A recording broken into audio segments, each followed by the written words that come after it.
Hey team, today on Raise the Bar Radio we have Stacey from Heart Space with Stacey. I have been following her Instagram account for the last 3 months and I've really been enjoying the content. From what I can tell, her goal is to help women improve their relationship with their body image and food. So we are going to get Stacey on board. How are you? Welcome to the show. Yeah, good. Thank you. Thank you for having me.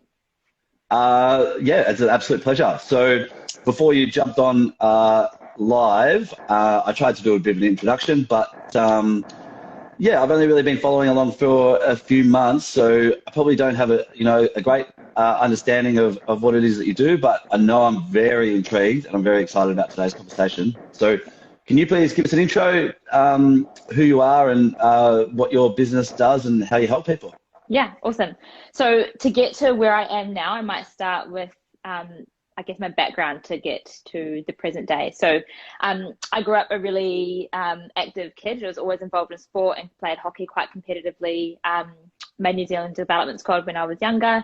And then I went away to university and sport fell away. I started drinking, started going out, doing the general university thing when I was doing my undergrad in psychology. And growing up, I never really had any knowledge around nutrition or, I guess, taking care of your body. It was just, an afterthought of sport sort of thing. In my first year of university, I put on about 10 to 12 kgs. And it was the first time in my life that I ever thought about anything to do with my weight or body image or eating and nutrition. So at the end of my first year of university, I went to put on some shorts that we were coming back into summer. I went on to put on some shorts that I would be wearing for the summer and I couldn't get them past my knees. And it was like this moment where I was like, holy shit, I put on all this weight. So that drove me. I started to research a lot around nutrition and exercise and started to learn around how to fuel your body correctly.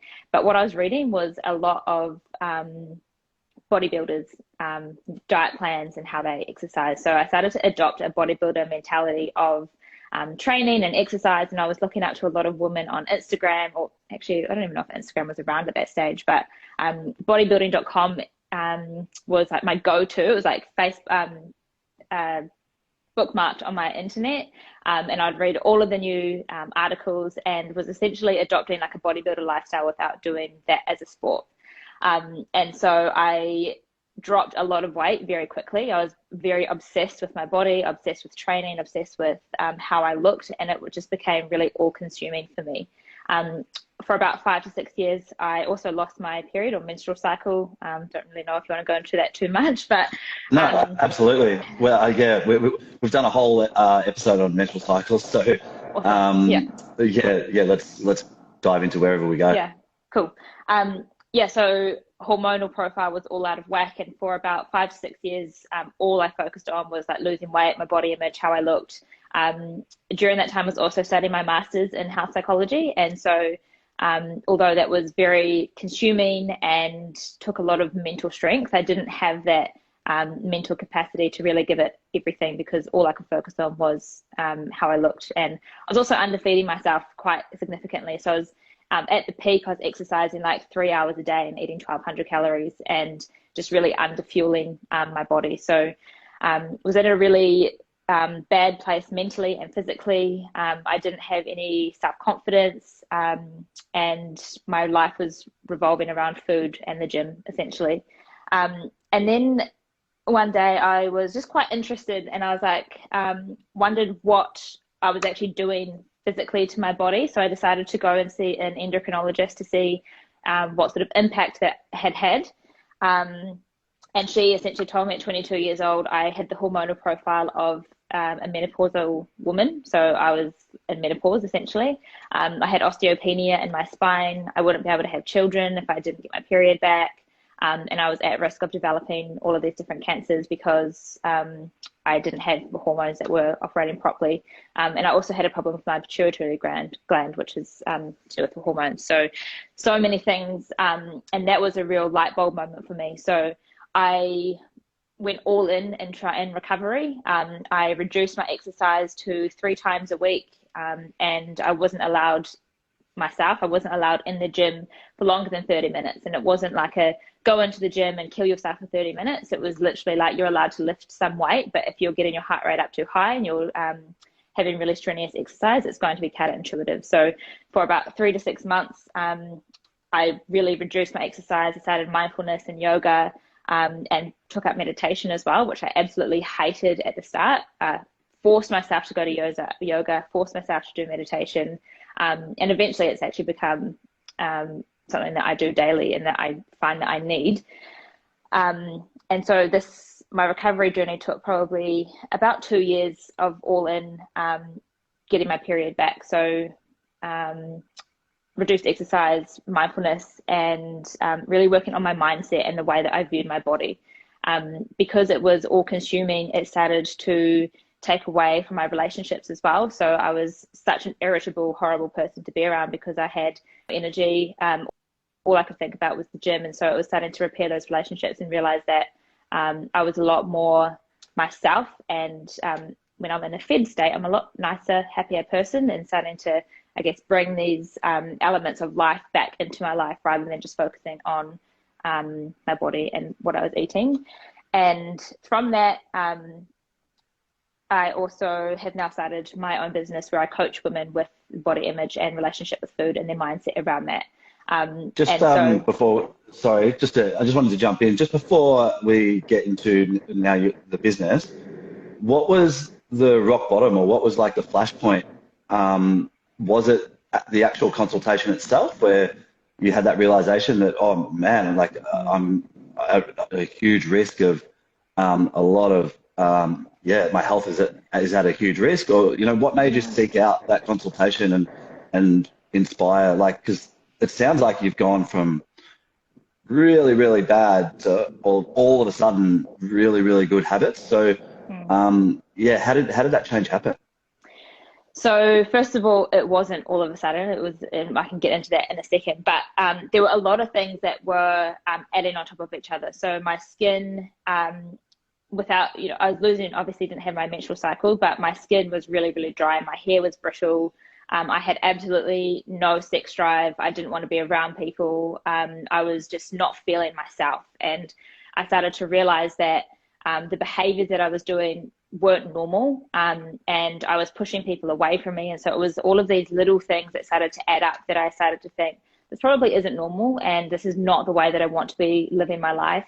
And so the consultation, or wanting to do the consultation, was out of interest, and I guess that little part of me and probably my subconscious actually pushing me to see what damage I've done. But it was so many things that had built up to that.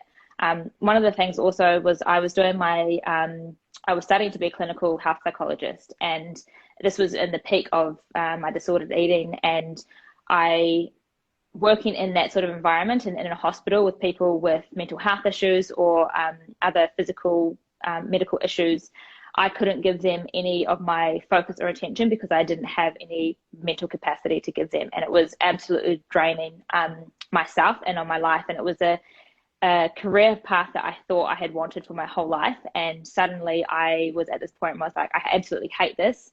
Is this because I don't like it? Or is it because I'm underfueling myself and I actually don't have any energy to give? So it was a combination of all of those things.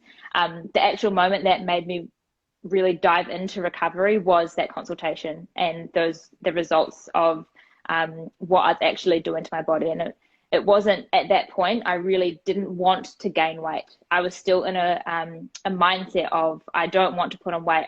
I like the body that I have. I like having abs. I like having striations on my shoulders, but I knew that future me would really regret not doing something about it now. So it was more of a foresight of, if you don't do something about it now, you're going to be in more trouble. It's going to be harder to get out of, and you're going to regret it if you don't. So I still remember crying when she told me that I had to start eating proper food, like eating things like with flour in it and bread and things that I hadn't eaten for so long. It was such a mental, and it sounds really menial now, thinking back and looking back, that, oh my gosh, just eat a scone or eat a biscuit. But at that point in time, it was really hard for me because for so long I couldn't eat those sort of foods. So I remember I went and saw a psychologist at the time as well, and she made me eat in front of her, and I was like literally eating, crying, but I was like still eating, still doing it, hated it every minute of it. Um, and yeah, so it was just implementing small daily practices that I hated doing at the time, or were really hard at the time, but over time, the more I practiced, the easier it got, and the more I realized that I was a lot more than my body, and I had a lot more to give. Then those relationships and friendships were still around, and I could still repair those. And it's quite interesting because as soon as I said to people that I have a problem, or I have an eating disorder, or I'm seeing someone for this, everyone all of a sudden was like, oh yeah, I know, or we've known for a long time that something was up, or that this behavior wasn't right. But people don't really know how to broach that subject, and don't know how to, I guess, ask if people are okay, or didn't back then. It wasn't, this is 5 to 6 years ago. It wasn't so much of a push to actually ask people these things. So it's what's some of your advice? What's your advice for people that are in that situation, that are worried about someone close to them? How do we approach it?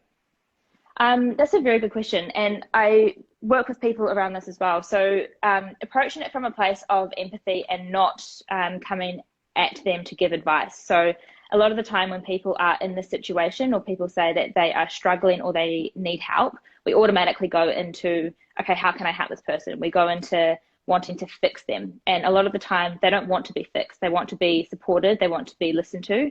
And they might just need someone that's there to guide them to get the right help, and not be there to say, just eat that.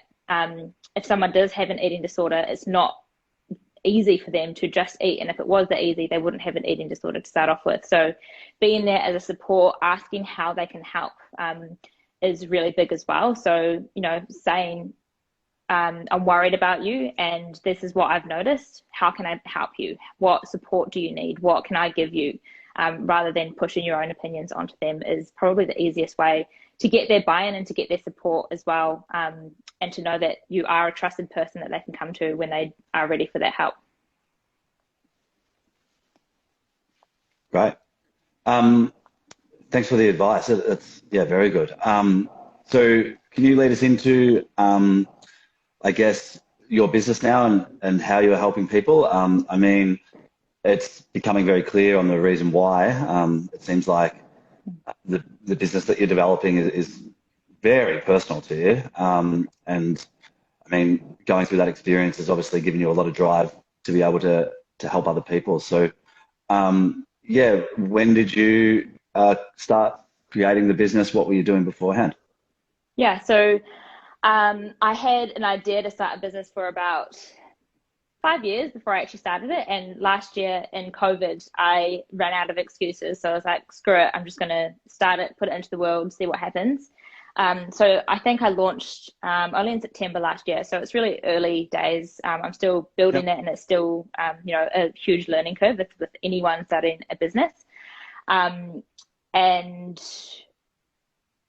it is a personal, I have that personal interest as well, but the more people I speak to about this, and I obviously speak to a lot of women, but I've also spoken to a lot of men that resonate with a lot of things that I post and a lot of the things that I talk about. And the more that I'm open about it, the more I realize that it's actually just a human experience, and everyone at some point of their lives will have issues with eating or their body image, because change is inevitable. We will go through life and our bodies change. We age, we put on weight, we lose weight. And there's such a huge stigma around it in society that gaining weight is bad and losing weight is good. And that's not always the case. So yes, I have that personal interest in it, and I'm very passionate about it, but I'm also like, I just want to be the voice for other people and help other people realize that there's so much more to life than how you look or what you're eating. And when you realize that that you have so much more to give, it's like life is so much happier and so much full of color, and it's just a lot more carefree, and you can actually like reach self-actualization and go after what you want rather than just focusing on what my body looks like. Yeah, and like I said, I've been following along for quite a while, and I think what you do really well and what you're doing right now is that you're being very vulnerable, and people really appreciate that and are attracted to it. So, I mean, let's dive into like how it's gone for you so far. Like, is Instagram been your greatest tool so far? Like having that vulnerability out there for the world to see, and are people approaching you, and are people joining your programs, and what are your programs? Yeah, so Instagram is absolutely the main. It's probably easier for me to share on Instagram because obviously it's very visual. So a lot of people, especially in this space, are attracted to that visual element of body image or food or whatever it is. So that's really how I've built things up. I also obviously have a mailing list or people that subscribe to certain things. So there's that element of it as well. And vulnerability is something that I've like personally worked on, because if you had spoken to me 10 years ago, vulnerability is absolutely not a word that you would have used to describe me. Like I would have been an absolute wall. I wouldn't have said anything. And so it's something that I've learned to lean into, and something that I also work with my clients with is being open allows other people to be open as well. And the more I share about this on my Instagram and the more I talk about it, selfishly, it actually helps me as well, because I feel better about it, and I don't have to have this. I think with Instagram, we have, an Instagram look, and we have all these filters, and then we're scared when we meet people in real life that we might not look the way that we actually do on Instagram. So the more I share about this and the more I'm open about my body and these challenges, the more people can connect to it, and the more I actually feel better about myself as well. So it's a little bit twofold. Programs, I have a few clients that I'm working with at the moment. I have one program called Liberate, which is a 10-week program where I work with women to take them through essentially my signature program of how I got to where I was to how I am now. And so every week's broken down into different modules and different focus for that week. And then I also have a group program where we do similar things, but it's in a group modality where you've got other women who are supporting you.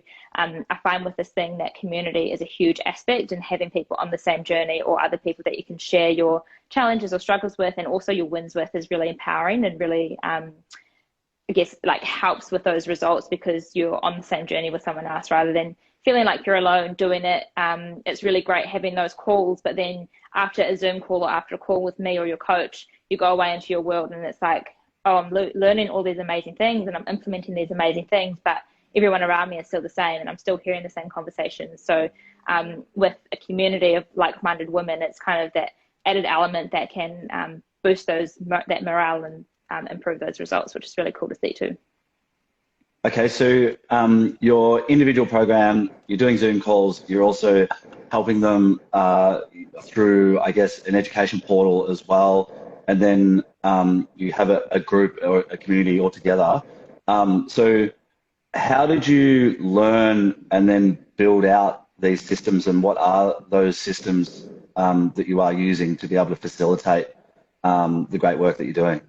Yeah, so I actually joined a program called Coach the Coach, which is someone in New Zealand who has personal development programs and is an incredible coach herself, and her partner have created their own program to help early stage coaches or coaches who have just started to build their own programs, understand how to translate what's in your head and put it into really good content, and I guess create and build your coaching business. So that was really pivotal for me to be able to actually get my ideas that were stuck into my head for so long and have proper structures to put in place to then actually create my coaching business.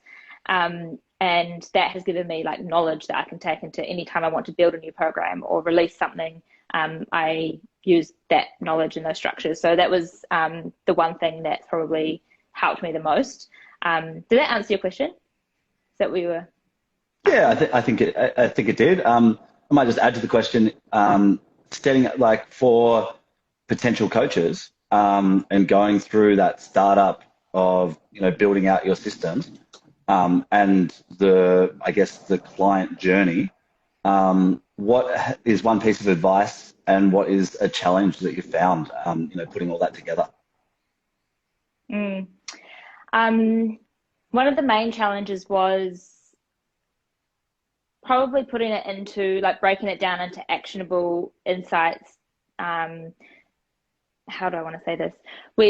When we've been through things, like when I've been through my own journey, it's something that I just did. And so for me, it comes really second nature to do these things. So often we don't think that it's relevant to put in a certain teaching or insight, but it's often those smallest insights that are the biggest gold for our clients. So really understanding and taking it back to, I guess, from when you started your journey and when you what message you want to teach, or what your own clients are going through, and actually just getting that out of your head. I started to just brainstorm. So I would have like huge pieces of paper and write, okay, beliefs, what goes into the beliefs. And so beliefs is a module that I do at the start of my programs to really understand what my clients' beliefs are and how they impact your body image and how they impact in how you interact with the world. So to start with a huge brainstorm, and then once you have all the information out, it's like a knowledge dump.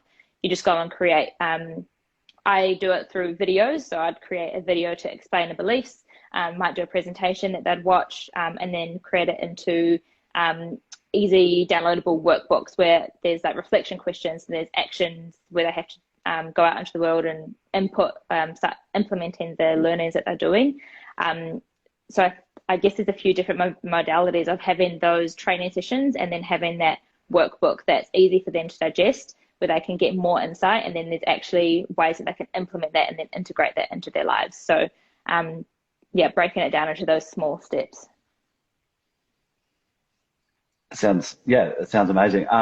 So can you give me an example of a little snippet or insight that you didn't think was all that important that ended up being, a real gold nugget for your clients? Yep, I think there's two that first of all came to mind. So one of my modules in particular is around compassion and imperfection.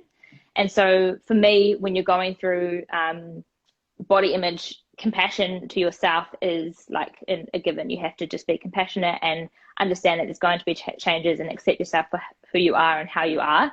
But I've built this into a module to understand what compassion looks like and how you can start to bring more compassion into your life.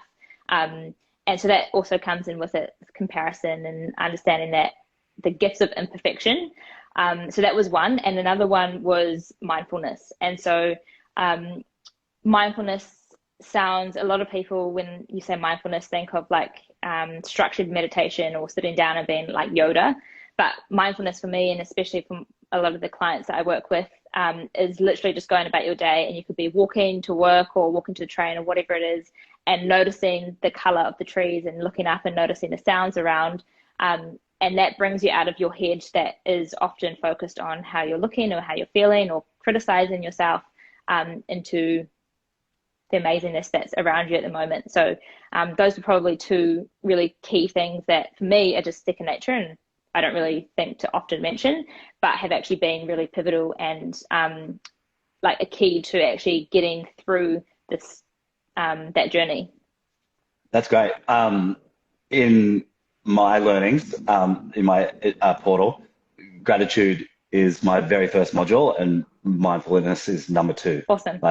Just such important factors for any type of change. And like, even though, my course isn't too much about the self-development in terms of physical health, I just think, we need to really kind of check in with gratitude and mindfulness to be able to develop, any part of our lives, whether it be our body image or, in my case, developing our business.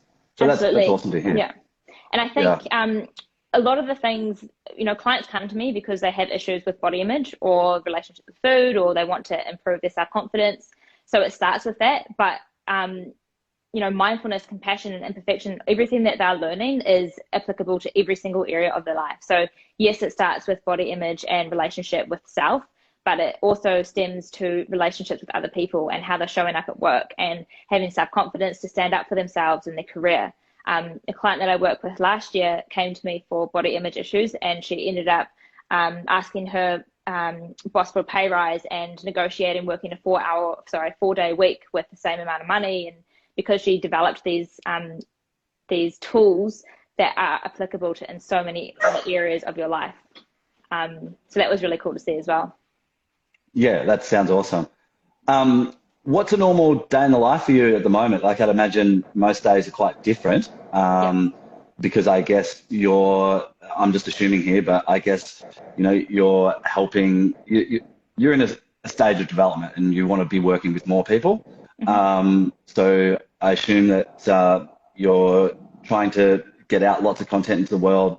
Obviously, we talked about being vulnerable before. So that juggle of working with clients, developing systems, doing, I guess, some brand awareness, how does all that look day to day? Yeah, I also have what I call a muggle job. So I have coaching, and then I also have like another job, my muggle job, Yeah, which is like, so I work in organizational psychology. So it is a huge balance of having that and then having coaching. So with the coaching element, you're right, it's about like getting my and spreading my message. Um, and then also like developing relationships. A lot of people are either especially in this space, aware that they need to do something, but scared to do something because it means that they might gain weight or their life might change. So it's getting over those fears and developing those relationships. So when they are ready, that I'm here to help. Creating out content, creating out modules. I also really want to do in-person workshops. So something around health and fitness where it's bringing together movement, mind, and body and soul as well. So exercise and nutrition are still huge for me. I do CrossFit now, so I'm still very active, and I love moving my body, and I love fueling myself and fueling my body correctly. And that's something that I teach with my clients is that you can still exercise and love movement without having that obsessive component to it.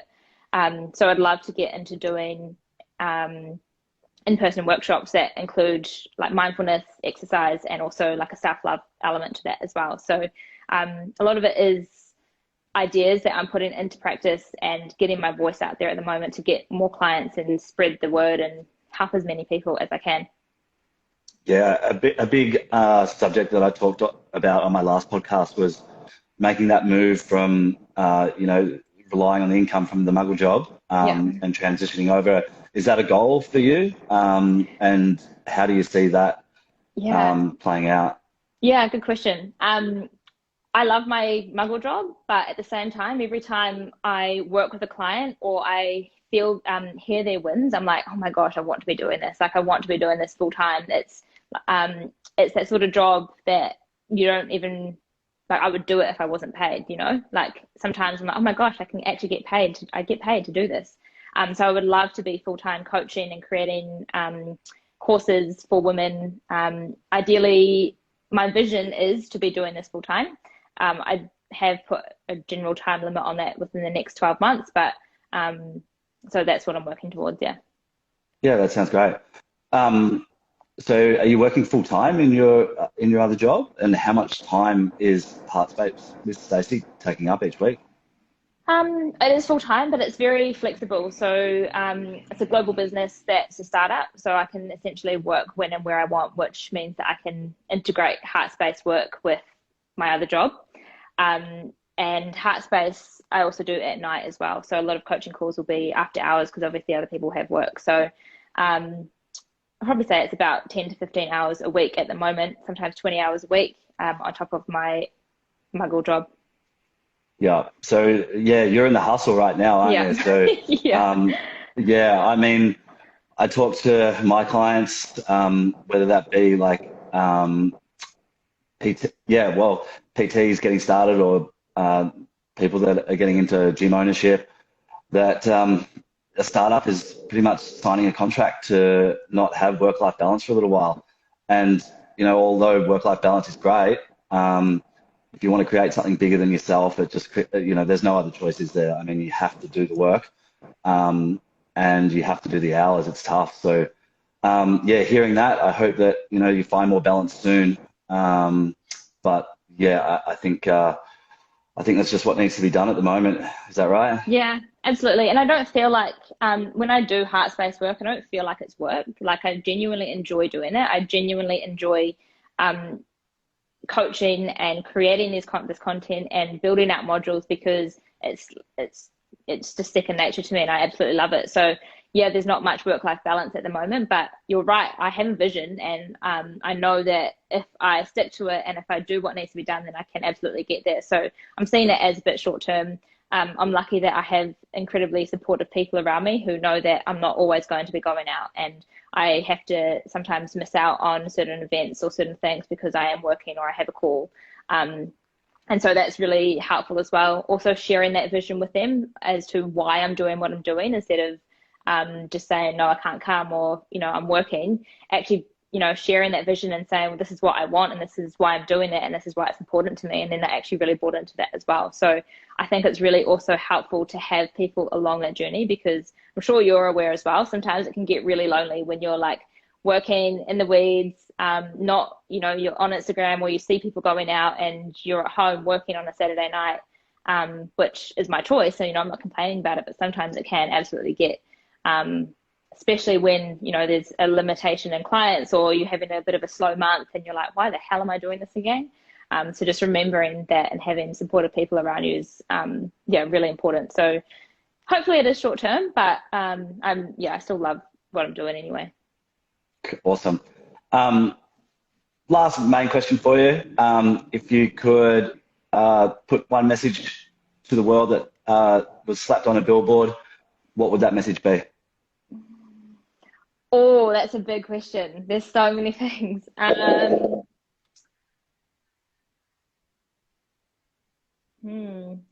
would say something about loving yourself for who you are, because there's no one else like you. And that, I'll stop it at that because I can keep going on elaborating on that, but that's not going to be on a billboard. So I'll stop at that. Yeah. Say it one more time. What's on the billboard? So love yourself for who you are, because there is no one else like you. Awesome. That's a great message. Obviously, we're both big on gratitude. Can you share with me what you're grateful for today? Yep, I'm grateful for being able to work at home with my two dogs.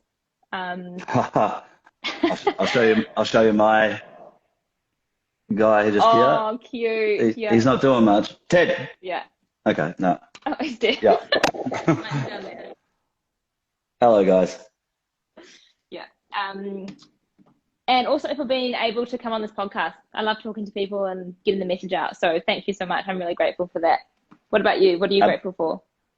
The flexibility in my schedule at the moment, I'm very grateful for. Like, I'm in the same position as you are, a startup. So this is actually my fourth time around at a business. So I always enjoy this process of getting started. And You're right, like there's a lot of things for me to do. But at the moment, it doesn't feel like work. I'm really enjoying that process. And I would have to say that I've definitely been a little surprised with our conversation today. And I've been really grateful that you accepted the invitation and you came on board. So thank you.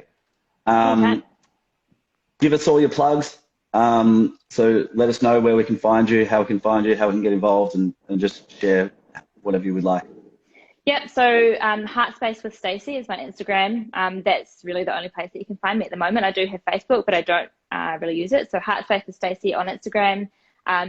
If you are interested, or if you think this conversation would benefit anyone who is currently in a low space with their body image or relationship with food, or needs some self-confidence, share my profile, get them to get in touch with me. Coaching is a really amazing container, as I'm sure you're aware, for people to really up level and see the self-actualize. So I'm keen to connect with anyone who's interested in doing that. Is it just as simple as sliding into your DMs? Yep, just that easy. There's a few links on there as well, but DMs are easy. Just keep it simple. Yep. Awesome. So guys, this podcast, obviously if you've watched it live, thank you for tuning in. It will be posted on the Raise the Bar Gym Coach Instagram. We'll share it as well. And then later in the week, it will be uploaded to everywhere that you listen to podcasts and on YouTube. Thanks again, Stacey. It's been an absolute treat talking to you, and good luck with Heartspace. Awesome. And, thank you. I'll definitely be in the audience following along and taking a really keen interest into, seeing you help people every way you can. So thank you. Cool. Thank you so much for having me. All right. Bye, Stacey. See ya.